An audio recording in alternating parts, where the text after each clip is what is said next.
கர்த்தருடைய பரிசுத்த நாமம் மகிமைப்படுவதாக. Today's promise verse is taken from Ecclesiastes chapter 3 verse 11. He has made everything beautiful in its time. பிரசங்கி 3ஆம் அதிகாரம் 11ஆம் வசனம். அவர் சகலத்தையும் அதன் காலத்திலேயே நேர்த்தியாக செய்திருக்கிறார். Have you ever found yourself asking questions like, why is this taking so long? Why is this happening to me? When will things change? If you have ever asked this question, today's verse is for you. இந்த நாளிலே கர்த்தர் கொடுக்கின்ற நம்பிக்கையின் வாக்குத்தத்தத்தின் மூலமாக கர்த்தர் சொல்லுகிறார், அவர் சகலவற்றையும் அதன் காலத்திலேயே நேர்த்தியாக செய்கிறார் என்று.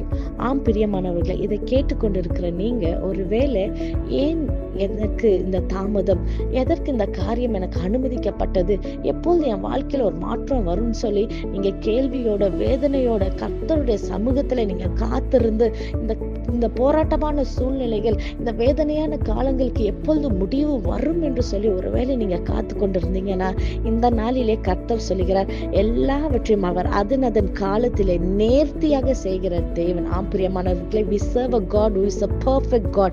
He will perfect everything for you. இந்த நாளிலே நிச்சயமாக நான் விசுவாசிக்கிறேன், உங்க வாழ்க்கையில கர்த்தர் ஒரு மாற்றத்தை கொண்டு வருகிறார். உங்க வெயிட்டிங் பீரியடுக்கு ஒரு முடிவை கர்த்தர் கொண்டு வருகிறார். இத்தனை நாட்கள் நீங்கள் காத்திருப்பதற்கு நிச்சயமாக ஒரு அருமையான விசேஷமான நாட்களை கர்த்தர் உங்க வாழ்க்கையில கொண்டுட்டு வருகிறதை நான் விசுவாசிக்கிறேன். We see delays, we see disappointments, prolonged waiting period. இதை தான் நம்ம பார்த்து நம்ம நம்பிக்கை எல்லாவற்றையும் இழந்து போயிருக்கிறோம். ஆனால் கர்த்தர் இனிமே சொல்லுகிறார், இனிமே நீங்க வெயிட் பண்ண காலத்துக்கு, நீங்கள் எல்லா தாமதமானது எல்லாவற்றுக்கும் கர்த்தர் மிகவுமாக எல்லாவற்றையும் பியூட்டிஃபுல்லாக அருமையான நன்மையான காரியங்களை அவருடைய கரத்திலிருந்து நாம் பெற்றுக்கொள்ள போகிறோம். இன்னஸ் டைம் என்று போட்டுக்கிறார். அவருடைய நேரத்துல அவர் செய்ய வல்லவரா இருக்கிறார். நீங்க கர்த்தருடைய கரத்துல இருக்கிறீங்க. அவருடைய நேரத்துக்காக காத்திருக்கிற உங்க வாழ்க்கையில இந்த நேரத்தை நான் விசுவாசிக்கிறேன். உங்க வாழ்க்கையில நிச்சயமாகவே you will testify God's goodness in your life. வேதத்துல பார்க்கிறோம், அன்னாளின் வாழ்க்கையில அவள் காத்திருப்பதற்கு கர்த்தர் அவள் கேட்டபடியே மகனை கொடுத்து, சாமுவேலை கொடுத்து ஆசீர்வதித்த தேவன். சாராவின் ஆபிரகாமின் வாழ்க்கையில கூட அவர்களுடைய சூழ்நிலைகள் எல்லாவற்றையும் பார்க்கும்போது அநேக டிசப்பாயின்மெண்ட்ஸ் கர்த்தருக்காக காத்திருந்தாங்க, சோர்ந்து போயிருந்தாங்க. அந்த காரியம் நடக்கிற மாதிரியான ஒரு அறிகுறியும் இல்ல.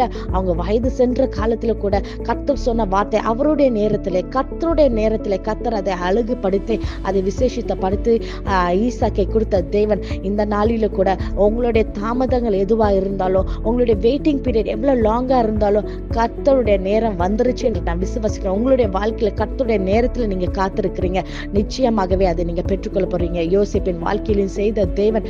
யோசேப்பின் வாழ்க்கையில எத்தனையோ விதமான டிசப்பாயின்மெண்ட்ஸ், எத்தனையோ விதமான சோர்வுகள், லாங் பீரியட் ஆஃப் வெயிட்டிங். ஆனால் கர்த்தருடைய நேரம் வரும்போது கர்த்தர் அவனை எவ்வளவாக உயர்த்தி அவங்க குடும்பத்துக்கு முன்பாக அவர் வைத்திருந்த தரிசனங்களை நிறைவேற்றி ஆசீர்வதித்த தேவன் இந்த நாளிலே உங்களுக்கு செய்ய அவர் வல்லவராய் இருக்கிறார்.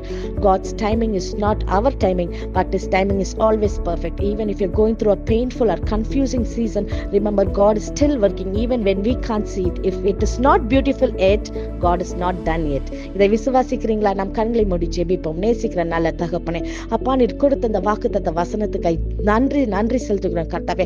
அப்பா அந்த வாக்குத்தத்த வசனத்தை சொல்லி ஜெபிக்கிற ஒவ்வொரு பிள்ளைகளுடைய வாழ்க்கையில கர்த்தாவே, இந்த நாளிலே கர்த்தாவே, அப்பா நீங்க உங்களுடைய காரியங்களை நேர்த்தியாக பெர்ஃபெக்ட்டா நீர் செய்து முடிக்க போகிறதுக்காக நன்றி செலுத்துகிறோம் கர்த்தாவே. நாங்கள் விசுவாசிக்கிறோம் கர்த்தாவே, இந்த வார்த்தையை விசுவாசிக்கிறோம் கர்த்தாவே. அற்புதங்களை செய்யுங்க. இயேசுவின் மூலம் ஜெபிக்கிறோம். ஜெபம் கேட்டபடியால் ஆமென். God bless you.